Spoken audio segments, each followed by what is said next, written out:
Hello and welcome. In our class, this is based on the book Flamingo, English Lesson 1, The Last Lesson. इस video में आज हम last lesson नामक अध्याय पर चर्चा करेंगे, जिसमें परीक्षा में आने वाले महत्वपूर्ण प्रश्नों पर चर्चा की जाएगी और इसमें एक ही प्रश्न को किस तरीके से अलग अलग तरीके से पूछा जा सकता है, इस पर भी चर्चा करेंगे। यह बहुत अच्छी तरीके से विस्तार से आपको समझाया जाएगा, तो आप अपनी पेन और कॉपी को साथ रखिए और चलिए आगे बढ़ते हैं। आपका हमारे चैनल नॉलेज वन डायरी पर स्वागत है और मैं आर के शर्मा आपके साथ इस वीडियो में रहूँगा। तो चलिए, प्रश्न पहला। The people in this story suddenly realize how precious their language is to them. What shows you this? How does this happen? इस कहानी में लोग अचानक ये महसूस करते हैं कि उनकी अपनी भाषा उनके लिए कितनी मूल्यवान है। ये बात तुम्हें क्या दर्शाती है और ऐसा क्यों होता है? The teachers putting on his ceremonial dress to deliver his last lesson and coming even of the villagers to attend his class show that the people suddenly realize that their language is extremely precious to them. French regrets for not having taken his lesson seriously. Even his teacher regrets for not having taken his teaching seriously. जब शिक्षक जो है अपने अंतिम पाठ जो है वो सेरेमोनियल ड्रेस पहन करके आता है, जो विशेष अवसरों पर पहनी जाती है, और गांव वाले भी उस क्लास में आते हैं, तो लोग ये महसूस करते हैं कि उनकी भाषा उनके लिए कितनी महत्वपूर्ण है। फ्रेंड्स को भी ये एहसास होता है कि उसने अपनी पढ़ाई को सीरियसली नहीं लिया और वो शिक्षक भी ये महसूस करते हैं कि उन्होंने कभी गंभीरता से नहीं पढ़ाया। The teacher condemns his countrymen for not paying proper attention to the education of the children. All these facts show that they suddenly realize the importance of their language. When people come to know that their own language, French, will no longer be taught in their schools and they will be forced to read German instead, they get emotional. It happens because the importance of their language, their own language, suddenly dawns upon them. शिक्षक इस बात के लिए भी लोगों को कहता है कि उन्होंने अपने बच्चों की शिक्षा पर पूरा ध्यान नहीं दिया। ये तथ्य ये महसूस करवाते हैं कि उनकी भाषा कितनी महत्वपूर्ण थी। जब लोगों को ये पता लगता है कि उनकी खुद की भाषा की जगह अब उनको फ्रांसीसी भाषा पढ़ाई जाएगी, तो वो भावुक हो जाते हैं। ये ऐसा इसलिए होता है कि उनकी जो खुद की भाषा थी वो उनके सामने जो है नीची पड़ जाती है, उस पर पूरा ध्यान नहीं दिया जाता है। अगला प्रश्न है कि French thinks they will make them sing in German even their pigeons. What could this mean? French ये क्यों सोचता है कि क्या कबूतरों से भी उनकी जर्मन भाषा में गीत गवाए जाएंगे? इसका क्या अर्थ हो सकता है? इसका उत्तर है कि a few pigeons were cooing in the roof. When French heard them cooing, it occurred to him if the German soldiers would force even pigeons to speak German. It was as if they were trying to achieve the impossible. French was of the opinion that nobody is powerful enough to replace a language which people of a particular place speak just by imposing another language in schools. Just as pigeons cannot be made to change their own language, nobody can be forced to change his language. कुछ कबूतर जो है वो छत के ऊपर कू कर रहे थे और जब फ्रेंच उनको सुनता है तो उसको लगता है कि क्या जर्मन सिपाही जो है वो कबूतरों को भी जर्मन बोलने पर बाध्य कर देंगे। ऐसा लगता है कि जैसे कोई असंभव उद्देश्य को प्राप्त कर रहे हो।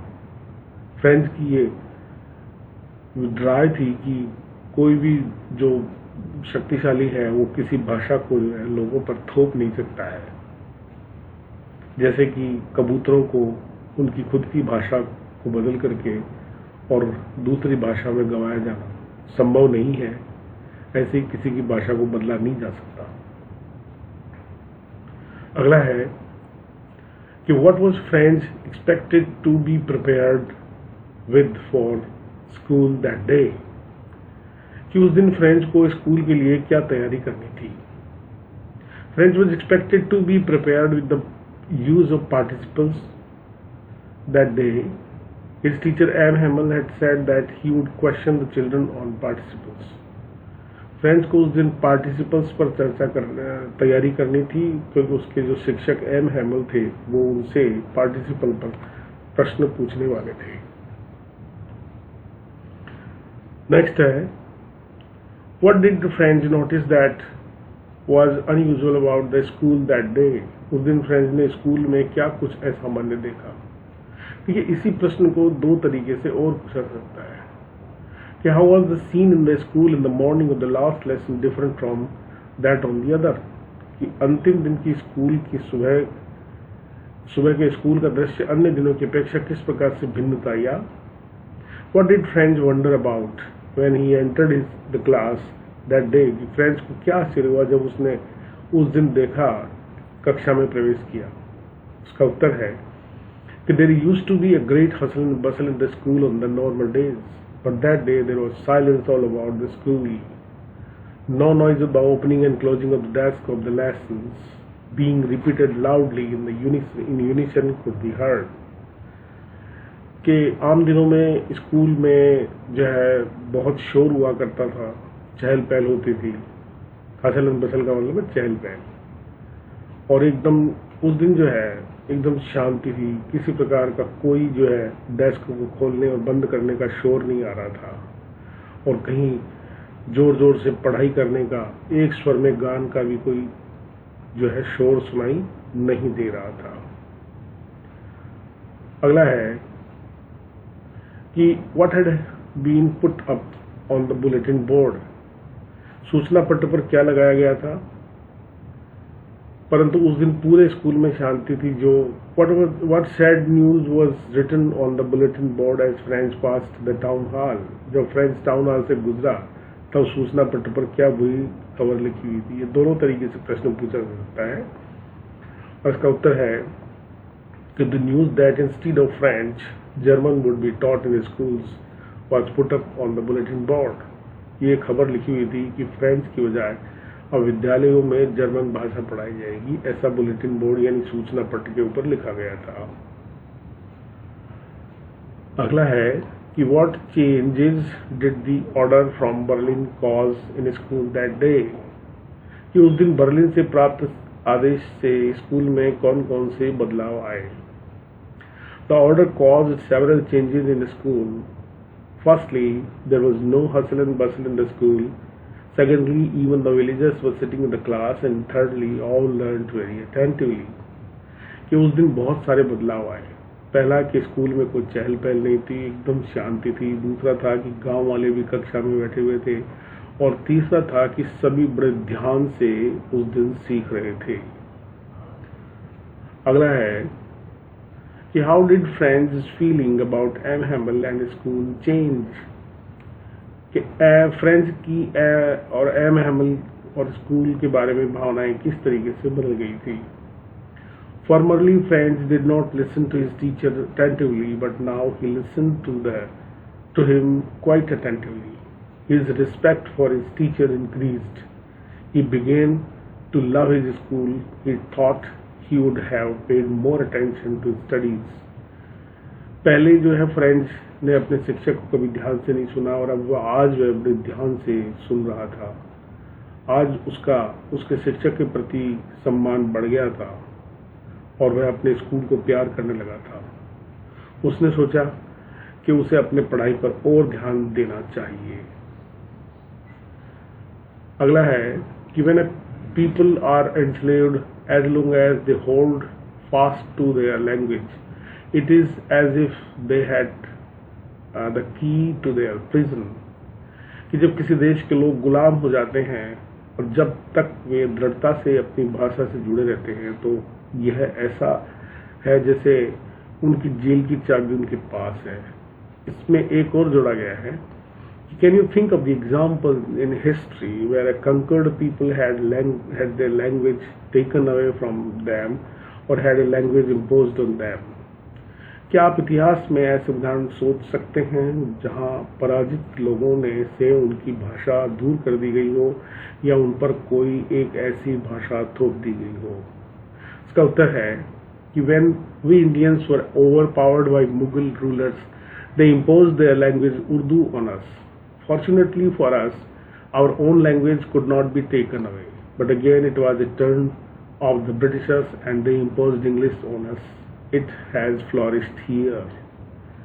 कि जब भारत पर मुगलों का शासन हुआ तो उन्होंने उर्दू भाषा हम पर थोप दी और अपनी भाषा, परंतु भाग्य की बात ये थी, सौभाग्य की बात थी कि हमारी भाषा वहीं पर बनी रही। परंतु फिर से एक बार जब ब्रिटिशर्स आए तो उन्होंने अंग्रेजी को अब पर थोपा और अब ये बढ़ती गई है। But again fortunately for us it is no longer a foreign language. We have made it our own. We have produced English poets like Tagore and Sarojini Naidu, novelists and story writers like R.K. Narayan, Mulk Raj Anand, and so on. But our love for our mother tongue, Hindi, has kept our culture intact, and we are not cut off from our ancient value system.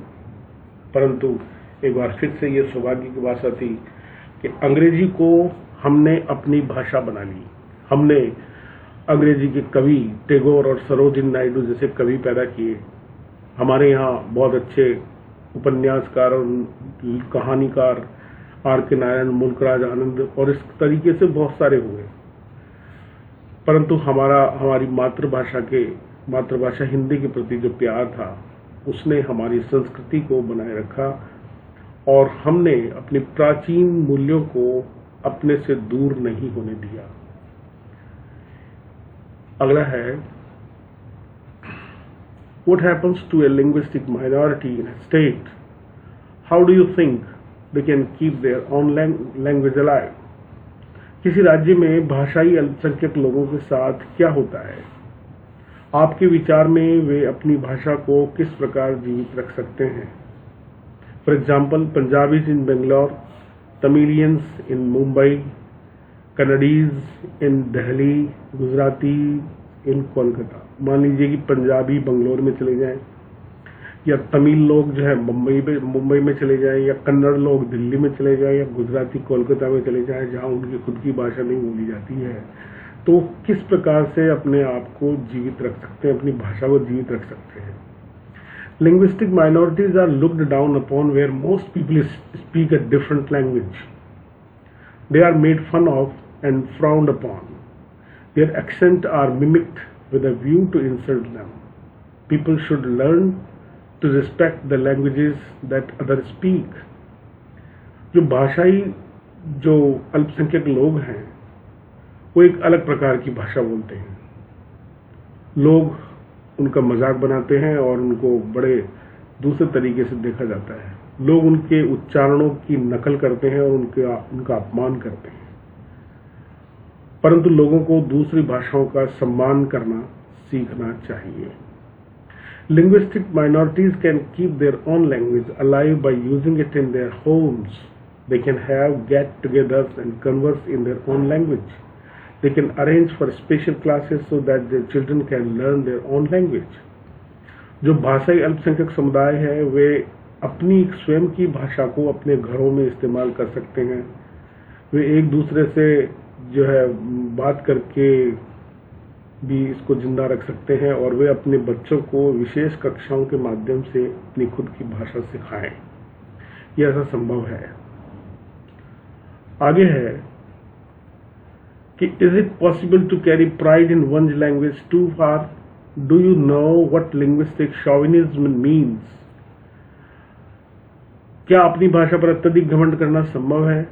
क्या आप linguistic शॉविनिज्म यानी भाषाई उग्र राष्ट्रीयता का अर्थ जानते हैं? Yes, it is possible to carry pride in one's language too far, but it is neither desirable nor useful for any way. Linguistic chauvinism makes people consider their own language superior to those of others.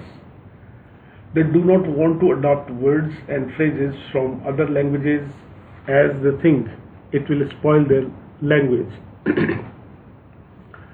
हाँ, यह संभव है कि हम अपनी भाषा पर गर्व कर सकते हैं, परंतु ये वांछनीय है और हमारे लिए उपयोगी भी है, हो सकता है। जो भाषाई उग्रवादिता है, राष्ट्रीय उग्रवादिता है ना, इसमें हम अपनी खुद की भाषा को उच्च बना सकते हैं दूसरों की भाषा के ऊपर। हम दूसरों के शब्दों को इस्तेमाल ना करें, उनके अपनी भाषा में उनके फ्रेजेस को नहीं जोड़ें, जिससे कि हम अपनी भाषा को बिगाड़ दें। Thus they deprive their language of enrichment and cause harm to it. When we love and respect our own language so much that we begin to hate and disrespect other language, it is called linguistic chauvinism. इस प्रकार से हम जो है उनकी भाषा को नुकसान पहुंचा सकते हैं, परंतु अपनी भाषा का हम एनरिचमेंट कर सकते हैं अगर हम उनके शब्दों को इस्तेमाल करना शुरू कर दें।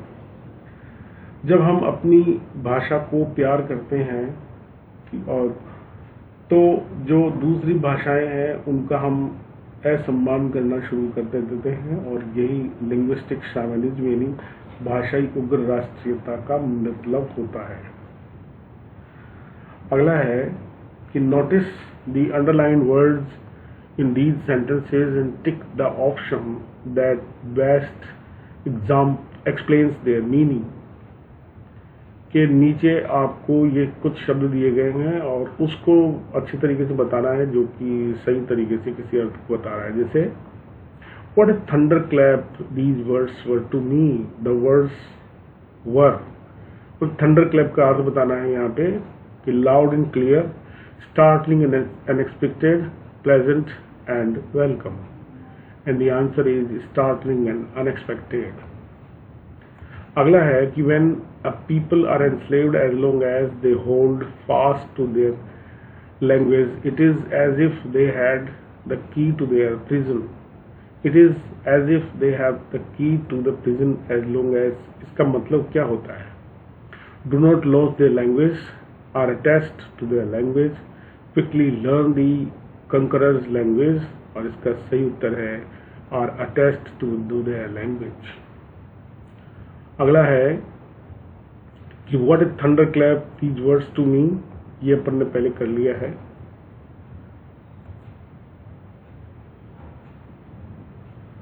Don't go so fast, you will get to your school in plenty of time. You will get to your school का मतलब आपको बताना है very late, too early, early enough, और यहां हो जाएगा early enough. I never saw him look so tall. M. Hammond had grown physically taller, seemed very confident, stood on the chair. उसका उत्तर होगा seemed very confident. Look so tall का मतलब हो जाएगा seemed very confident. Write a notice for your school bulletin board. Your notice could be an announcement for forthcoming event, or a requirement to be fulfilled, or a rule to be followed. आपको एक bulletin अपने school के सूचना पत्र पर एक notice लिखना है। इसमें आपको आने वाली किसी घटना के बारे में, किसी इवेंट के बारे में बताना है या कोई नियम का पालन करने के लिए कहना है। तो नोटिस इस तरीके से लिखा जाएगा, सबसे पहले आपके स्कूल का नाम और उसके बाद डेट आ जाएगी, और फिर नोटिस में आप टॉपिक दे रहे हैं ऐसे राइटिंग कंपटीशन का। The cultural society of SMPR is going to organise an essay writing competition on 25th December on the topic how to eradicate corruption. The forms are available in the school office. Interested students may get them from the office in school hours. The society will give prizes as well as citation to the winning candidates. इस तरीके से हम एक notice बना सकते हैं और नीचे आप इस तरीके से नाम लिख सकते हैं। आगे आ रहा है कि write a paragraph of about 100 words arguing for और against having to study 3 languages at the school. आपको 100 शब्दों में तीन त्रिभाषाई जो शिक्षा विद्यालयों में दी जाती है उसके पक्ष और विपक्ष में लिखना है।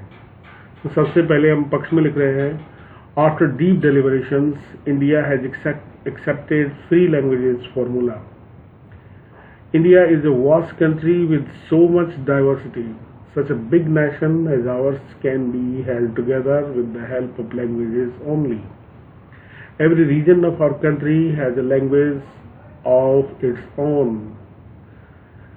तो आपको इसमें बताना है कि बहुत अधिक विचार विमर्श के बाद में भारत में त्रिभाषा फॉर्मूला अपनाया गया है। भारत एक बहुत बड़ा देश है जिसमें बहुत अधिक विभिन्नताएं हैं और इतना बड़ा राष्ट्र जो है हमारा, उसको एक साथ इन 3 भाषाओं के माध्यम से रखा जा सकता है। प्रत्येक क्षेत्र जो है वो एक अलग से जो है उसकी भाषा हो सकती है। These are regional languages such as Marwari, Gujarati, Tamil, Telugu, Bangla, etc. So a student must learn her regional language. Hindi is our national language. So it is highly imperative to all Indians to learn Hindi. English is an international language. In this age of globalization, it is utterly undesirable not to learn English. So learning 3 languages at school level is very necessary. हमारी कुछ क्षेत्रीय भाषाएं हैं जैसे मारवाड़ी, गुजराती, तमिल, तेलुगु, बंगला, ऐसा। तो एक छात्र जो है वो अपनी क्षेत्रीय भाषा को जरूर सीखे। हिंदी हमारी राष्ट्रीय भाषा है, इसलिए ये हम सब के लिए सीखना बहुत जरूरी है। अंग्रेजी एक अंतर्राष्ट्रीय भाषा है और इस ग्लोबलाइजेशन के युग में हम सबको अंग्रेजी सीखनी चाहिए। इसलिए 3 भाषाओं को सीखना स्कूल लेवल पर बहुत अधिक जरूरी है। आगे है, have you ever changed your opinion about someone और something that you had earlier liked और disliked? Narrate what led you to change your mind. क्या आपने कभी किसी व्यक्ति को जिसको आप पहले पसंद या नापसंद करते थे उसके बारे में अपनी राय बदली है? अगर ऐसा है तो आपको बताना है कि आपने ऐसा कैसे किया। तो इसका उत्तर अपन दे रहे हैं कि my brother is a teacher and a kind man. We have a maternal uncle, he was a rich man, he respected him very much, he used to visit our house time and again, we felt very happy when he visited our house, he used to bring sweets and fruits for us, my brother used to lend him money. We didn't know this, but mother knew it. One day my brother seriously fell ill and we needed money for his treatment. My mother sent me to him for the money. My maternal uncle behaved very rudely. He rebuked me badly and refused to return our money. I felt very sorry. Since then, I have no respect for him. His being an opportunist changed my mind. देखिए, मेरे भाई एक teacher हैं और बहुत दयालु हैं। मेरे एक मामा थे जो बहुत धनवान थे, हम उनका सम्मान करते थे। तो प्राय हमारे घर पे आया करते थे और हमें बड़ी खुशी होती थी जब वे घर पे आते थे। वो हमारे लिए मिठाइयाँ और फल लेकर के आते थे और मेरा भाई उसको कभी कभार पैसे दे दिया करता था। मेरी माँ जानती थी परंतु हम नहीं जानते थे उसके बारे में। एक दिन मेरे भाई बीमार हुए, जब हमें पैसे की जरूरत हुई तो मेरी माँ ने उसके पास पैसे लेने के लिए भेजा और मेरे मामा ने बड़ा सख्त पूरा व्यवहार किया। उसने गाली दी और पैसे देने से मना कर दिया। उस दिन मुझे बड़ा दुख हुआ। उसके बाद से मैंने उसके प्रति सम्मान रखना बंद कर दिया और मैंने देख लिया कि वह एक बहुत अवसरवादी आदमी है। अगला है कि why did French not want to go to school that day? कि फ्रेंच उस दिन विद्यालय क्यों नहीं जाना चाहता था? इसका आंसर है कि French did not want to go to school that day because his teachers were asked to prepare a lesson on participles, but he knew nothing about them. इसमें हम छोटे प्रश्नों के बारे में बात कर रहे हैं कि फ्रेंच उस दिन स्कूल इसलिए नहीं जाना चाहता था क्योंकि उसके शिक्षक ने उसे पार्टिसिपल पर पाठ याद करने के लिए कहा था और वह उसके बारे में कुछ नहीं जानता था। Why was there a large crowd in front of the bulletin board?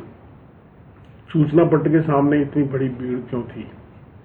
There was a large crowd in front of the bulletin board to read the latest news. The news was that they were to study only German in their schools. कि सूचना पट्ट के बाहर इतनी बड़ी भीड़ इसलिए थी कि वो वहाँ पर ताज़ा खबर पढ़ने के लिए आए हुए थे और खबर ये थी कि अब उनके विद्यालयों में जर्मन भाषा पढ़ाई जाएगी। अगला है कि how did the people in else's put off learning, कि अल्सास के लोग पढ़ाई को पीछे किस प्रकार से टालते थे।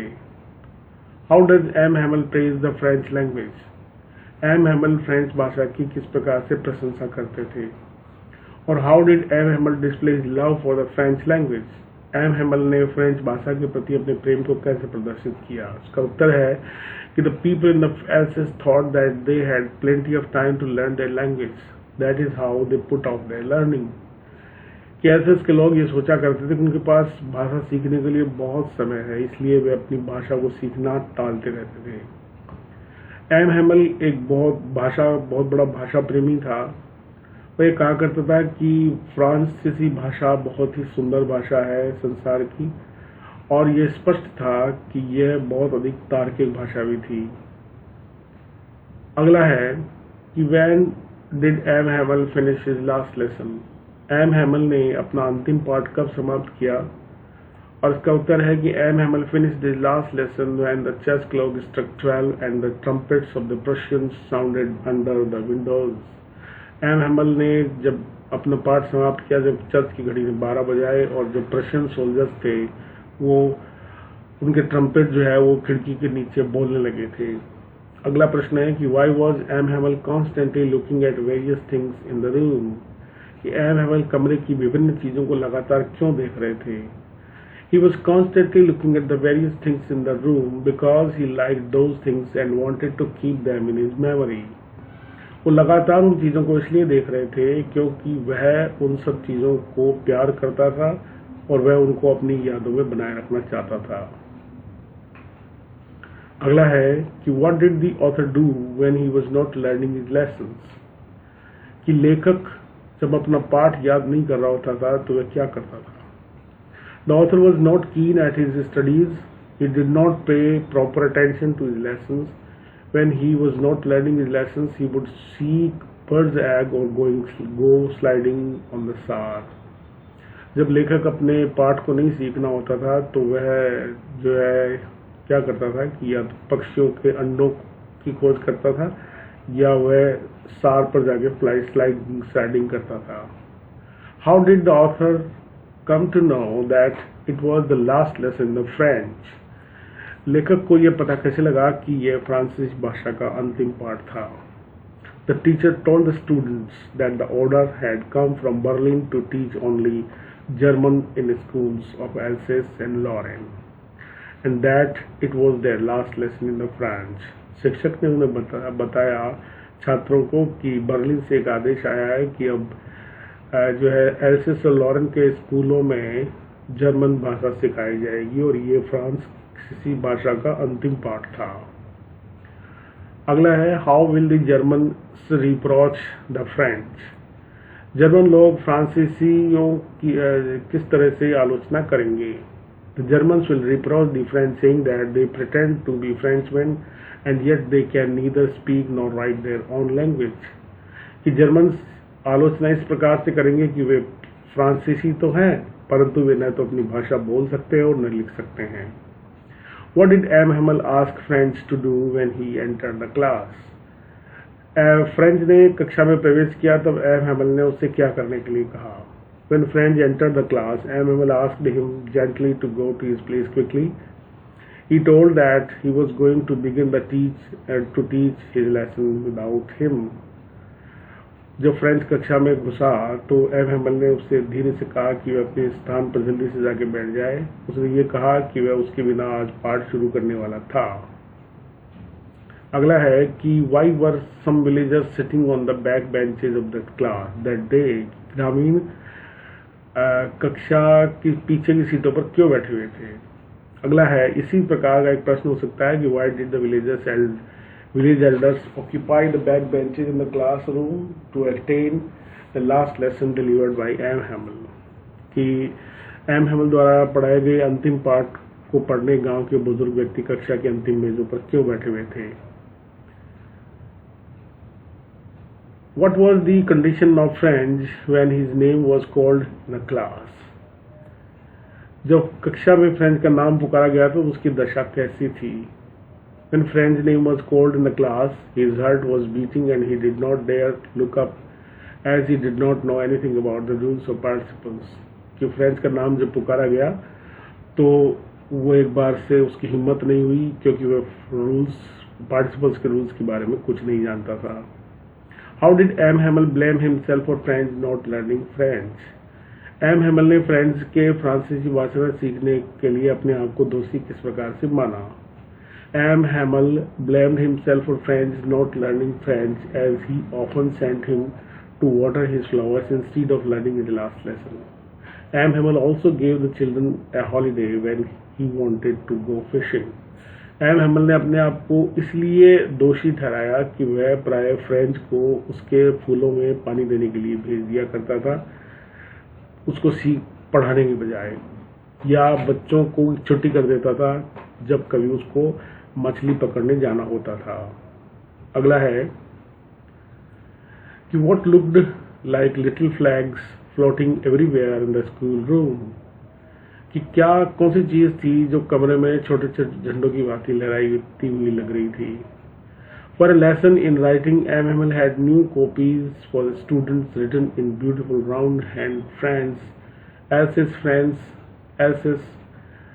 दे looked like little flags floating everywhere in the school, कि उस दिन एम हैमल ने अपने छात्रों को नई कॉपी ला करके दी थी और उस पर लिखा हुआ था एसेस फ्रेंड्स एसेस, और वे स्कूल के कमरे में छोटे छोटे झंडों की भांति लग रही थी। Why did French praise the courage of M. Hamel?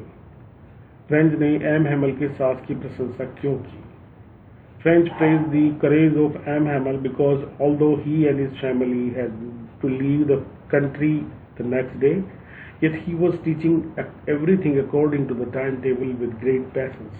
French ने उसकी प्रशंसा इसलिए की कि वे उस दिन देश छोड़ने जा रहे थे अगले दिन, परंतु फिर भी वह समयबद्ध तरीके से उनको बड़े धैर्य के साथ में पढ़ा रहा था। Who was Wachter? Why did he call after French? Wachter कौन था, उसने फ्रेंच को क्यों पुकारा। Wachter was a blacksmith. As Franz was hurrying to school, he called after him not to run so fast as he had plenty of time to get to school. वॉक्टर एक लोहार था और उसने फ्रेंच को इसलिए पुकारा कि उसके पास में विद्यालय में जाने के लिए बहुत समय था। How did M. Hamel wish his country before the close of the school that day? उस दिन स्कूल समाप्ति से पहले एम हैमल ने अपने देश के प्रति अभिवादन किस प्रकार प्रकट किया। M Hamel appealed to his class to learn their language. He turned to the blackboard, took a piece of chalk, and bearing on with all his might, he wrote as large as he could, "Vive la France." M Hamel ने अपनी class से ये appeal की कि वे अपनी भाषा को सीखें और उसने ब्लैक बोर्ड पर चौक से पूरी ताकत के साथ लिखा "विव ला फ्रांस"। इस प्रकार से उसने अपनी भाषा के प्रति सम्मान व्यक्त किया। What was M. Hamel doing when French saw through the window of his school? जब फ्रेंच ने अपनी कक्षा की खिड़की से अंदर झांका तब एम हैमल क्या कर रहे थे। When French saw through the window of his classroom, M. Hamel was walking up and down with his terrible iron ruler under his arm. जब उसने खिड़की से देखा तो एम हैमल जो है उनके हाथ में एक लोहे की छड़ थी जो उनकी बाह के नीचे थी। What did M. Hamel say to students at the time of dismissing the class? M. Hamel ने कक्षा की समाप्ति पर अपने छात्रों से क्या कहा। At the time of dismissing the class, M. Hamel did not say anything and made a gesture with the hand. School is dismissed, you may go. जब क्लास समाप्त हुई तो एम हैमल ने अपनी कुछ नहीं कहा और एक हाथ से इशारा करते हुए कहा कि आज स्कूल बंद हो रहा है, आप सब जा सकते हैं. अगला है कि what a thunderclap these words to me, which were the words that shocked and surprised friends. ये शब्द मेरे लिए बिजली की कड़कड़ाहट के समान थे. वे कौन से शब्द थे जिन्होंने फ्रेंच को स्तब्ध व आश्चर्यचकित कर दिया? और वो शब्द थे कि the words of French of M. Hamel which were shocked and surprised French were, my children, this is the last lesson I shall give you. The order has come from Berlin to teach only German in schools of Alsace and Lorraine. This is your last French lesson. M Hamel ने बड़े ही स्तब्ध भाव से ये कहा था कि बच्चों, ये आज अंतिम पाठ है जो मैं आपको पढ़ाने जा रहा हूँ, क्योंकि बर्लिन से आदेश आया है कि अब एल्सेस और लॉरेन के विद्यालयों में जर्मन भाषा पढ़ाई जाएगी और आज ये फ्रांसीसी भाषा का अंतिम पाठ है. How can you say that the students exhibited full attention on the day the last lesson was taught? आप ये कैसे कह सकते हो कि अंतिम पाठ पढ़ाई जाने के दिन छात्रों ने पूरा ध्यान रखा? On the day when the last lesson was taught, all the students sat to work very quietly. Even the little children worked attentively. There was a pin drop silence in the classroom. जब अंतिम पाठ पढ़ाया गया था तो उस समय जो है सभी छात्र बड़े ही चुपचाप बैठे हुए थे और बच्चे भी जो थे अपने ध्यान से सुन रहे थे और कक्षा में एकदम शांति थी. But the thing that surprised me the most was to see what surprised French most. लेकिन जिस चीज को मैं देख के सर्वाधिक चकित हुआ, कक्षा में किस चीज को देखकर फ्रेंच सर्वाधिक आश्चर्यचकित हुआ? The thing that surprised French the most was to see the elderly villagers seated on the back benches of the class which were usually empty. French को यह आश्चर्य हुआ कि कक्षा की वे बेंचेज जो प्राय खाली रहा करती थी, आज उनमें गांव के बड़े बुजुर्ग बैठे हुए थे. अगला है कि what was more fascinating to French than the rules of participles? French के लिए पार्टिसिपल्स के नियमों से ज्यादा क्या मनमोहक था? ये बड़े प्रश्न हैं और इनका उत्तर है कि French was a small boy, school-going boy. His teacher had asked the students to prepare themselves to participles. French was apprehensive of being scolded in his school as he had prepared his lesson on participles. Also, he was late for school, so he thought of running away and spending the day outdoors.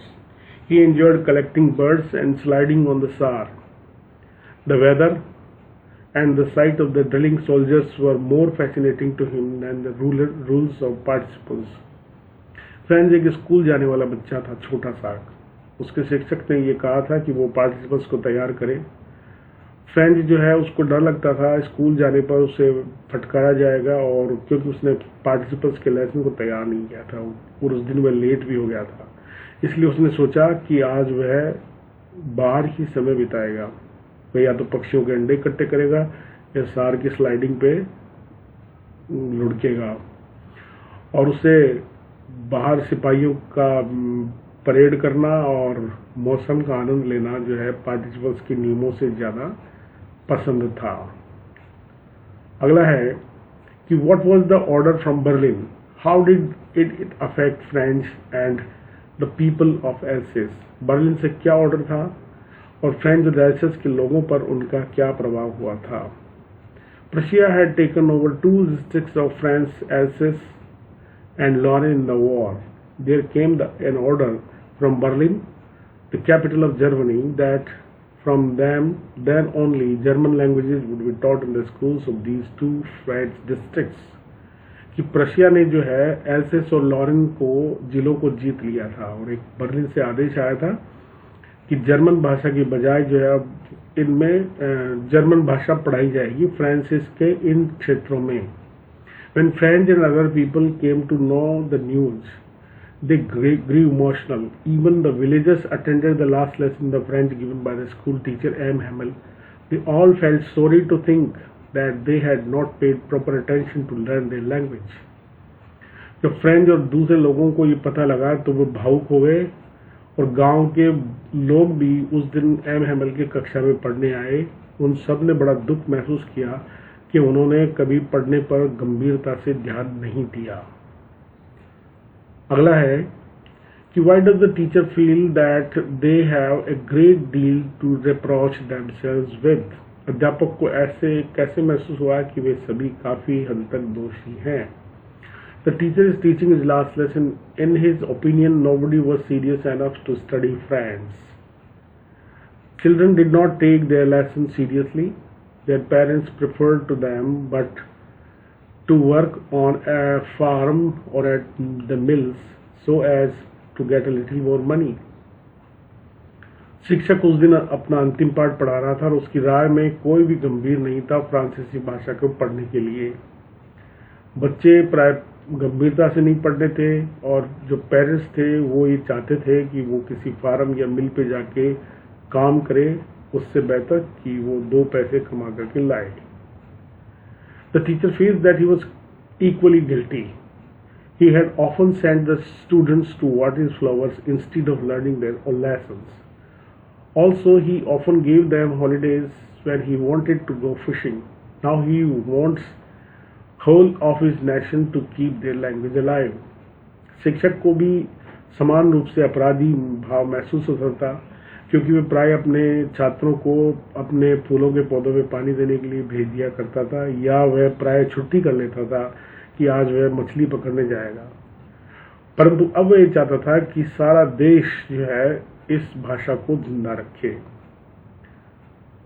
अगला है कि what message does the teacher want to convey in his last lesson? कि अंतिम पाठ में शिक्षक अपने क्या संदेश देना चाहता है। Prussia has taken over Alsace-Lorraine districts of France in the war. They have sent an order that French will no longer be taught in the schools of Alsace-Lorraine. They will learn only German now. M. Hamel is teaching his last lesson in the French. Prussia ने else's और Lauren जिलों को जो है France के जो जिले थे उनको पर अधिकार कर लिया था और उनके लिए यह आदेश आया था कि अब जो है फ्रेंच नहीं पढ़ाई जाएगी, उनको जर्मन सीखना होगा। और ये एम हैमल का फ्रांसीसी भाषा का अंतिम पाठ था। He wants all of them to take their education seriously and to learn their own language. वो चाहता था कि वे पाठ शिक्षा को बड़ी गंभीरता से ले और अपनी भाषा सीखे, यानी कि फ्रेंच भाषा। He says when people are enslaved as long as they hold fast to their language, it is as if they had the key to their prison. और वही कहता था कि लोगों को गुलाम बना दिया जाएगा अगर उन्होंने अपनी भाषा को जो है पकड़ा नहीं तो, क्योंकि उनके पास में स्वयं के जेल की एक चाबी मौजूद थी। अगला है कि how did French begin to like the schools he had earlier. French उस स्कूल को क्यों पसंद करने लगा जिससे पहले वह घृणा करता था। French had always been careless about his studies. He hated his school as he found it tough task to prepare his lessons. Monday, his teacher M. Hamel told the class that it was their last lesson in the mother tongue, French. From the next day, they were going to be taught German in place of French. His teacher was also going to leave the school.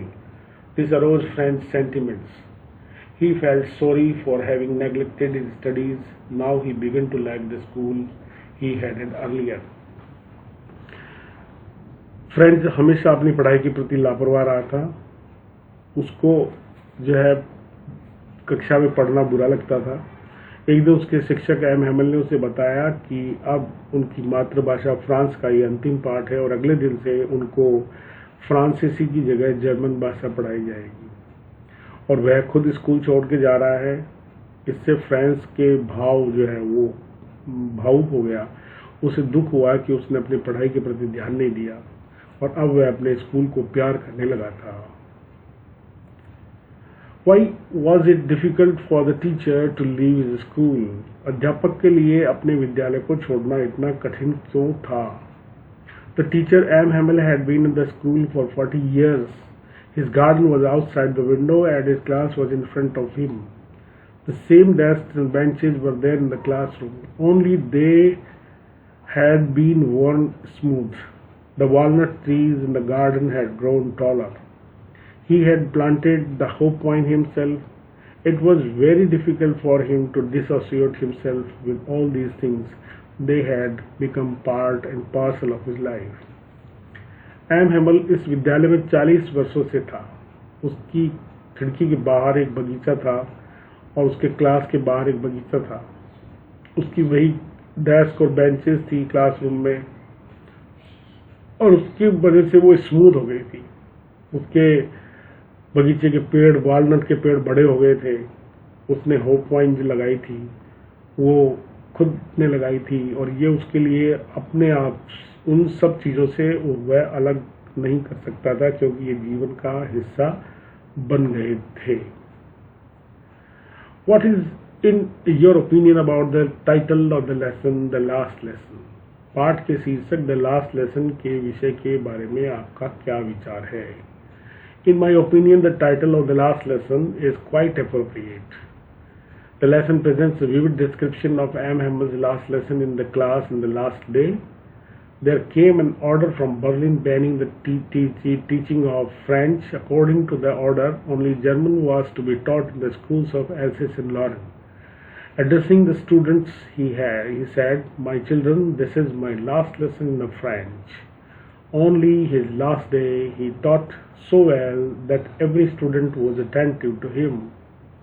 मेरी राय में कि जो last lesson जो शीर्षक है वो सही है क्योंकि ये लेसन जो है एम हेमल के विभिन्न अलग अलग जो है वर्णनों के बारे में बताया करता है क्योंकि फ्रांस से जो फ्रेंच भाषा को पढ़ाने के लिए बर्लिन से आदेश आ गया था कि आपको अभी ये नहीं पढ़ाई जानी है, इसको बैन कर दिया गया है. उसके अनुसार जो है अब जर्मन पढ़ाई जाएगी एल्सेस और लॉरेन में. उसने अपने छात्रों को संबोधित करते हुए कहा कि मेरे प्यारे बच्चों, यह फ्रांसीसी भाषा में मेरा अंतिम पाठ है. और आज के दिन उसने बड़े ध्यान से अपने प्रत्येक छात्र को पढ़ाया था. How did M. Hamel look different on the day of the last lesson? अंतिम पाठ वाले दिन M. Hamel किस प्रकार से अलग दिख रहे थे? On the last day, M. Hamel came wearing a fine dress that he used to wear on special occasions. On the last day, he addressed everybody present in the class. "My children, this is the last lesson of the French." He was looking very sad at the order which had come from Berlin. The order imposed a ban on teaching French. On the last day, he explained everything in detail with utmost dedication. It seemed as if he wanted to teach them everything in just one stroke. M Hamel जो है उस दिन उसने अपनी सबसे अच्छी कपड़े पहने हुए थे जो कि वह विशेष अवसरों पर पहना करता था. उस अंतिम दिन उसने अपने छात्रों से कहा था कि प्यारे बच्चों, ये आज फ्रांसीसी भाषा का मेरा अंतिम अध्याय है. वह बहुत दुखी दिखाई दे रहा था कि बर्लिन से एक आदेश आ गया है और इसमें फ्रांसीसी भाषा पर रोक लगा दी गई है. और उसने सब कुछ बड़े डिटेल से और बड़े समर्पित भाव से बताया था. उसको लग रहा था कि वह सब कुछ एक ही बार में सिखा देगा. Give sketch of M Hamel. M Hamel का चरित्र चित्रण करना है अपने को. In the beginning, M. Hamel emerges as a very strict teacher who always keeps a ruler in his hand, and he seemed to be a typical hard taskmaster. But when he teaches his last lesson, the sensitive and thought-provoking teacher within him comes out. He is a great patriot and wants his students and countrymen to be proud of their own national language. M. Hamel teaches even his last lesson with great passions. To sum up, M. Hamel is a perfect teacher. शुरुआत में M Hemal एक बहुत ही सख्त अध्यापक के रूप में दिखाई देता है जो कि अपने हाथ में एक डंडा रखता है, परंतु वह बाद में जो है बड़ा संवेदनशील और विचारवान दिखाई देता है. वह एक बहुत बड़ा देशभक्त था और अपने छात्रों को और देशवासियों को अपनी भाषा सिखाने के लिए और अपने देश के प्रति गर्व करने के लिए कहता रहता था. एम हैमल का बड़ा धैर्य था और उसने सार रूप में हम ये कह सकते हैं कि वह एक परफेक्ट टीचर था। What did the French teacher tell his students in his last lesson? What impact did it have on them? French भाषा के अध्यापक ने फ्रेंच में अपनी अंतिम कक्षा में छात्रों से क्या कहा और उसका उन पर क्या प्रभाव पड़ा? The French teacher in the last French lesson seemed very emotional. He spoke very gravely and he told his students and the villagers that this was the last time they were studying their mother tongue. From the next day, German was going to be imposed on them. Listening to this, they all turned emotional. They felt great yearning for their language, feeling repentance for not having paid heed to learn their language. They studied very attentively. Now they felt the importance of their mother tongue. जो फ्रांसीसी शिक्षक था उसने अपने अंतिम फ्रांसीसी पाठ को बड़े ध्यान से बड़े भावुक होकर के बताया। उसने बड़ी गंभीरता से कहा, अपने छात्रों से कहा कि आज वह अंतिम बार पढ़ा रहा है और वे अपनी मातृभाषा को जरूर पढ़े। अगले दिन से जर्मन जो है वो उन पर थोपी जाएगी और इसको सुनकर के सारे भावुक हो गए। उनको अपनी भाषा के प्रति बड़ी गहरी इच्छा जागृत हुई। उनको ये दुख हुआ कि उन्होंने अपनी भाषा पर कभी ध्यान नहीं दिया, कभी गंभीरता से नहीं पढ़े। अब उन्होंने अपनी मातृभाषा के प्रेम के प्रति प्रेम को महसूस कर लिया था। Thanks for your time. Keep watching our channel Knowledge Diary. Hope you have learned it very well. Stay tuned. आप इसी प्रकार से हमारे अन्य जो वीडियोज है वो देखते रहे। धन्यवाद।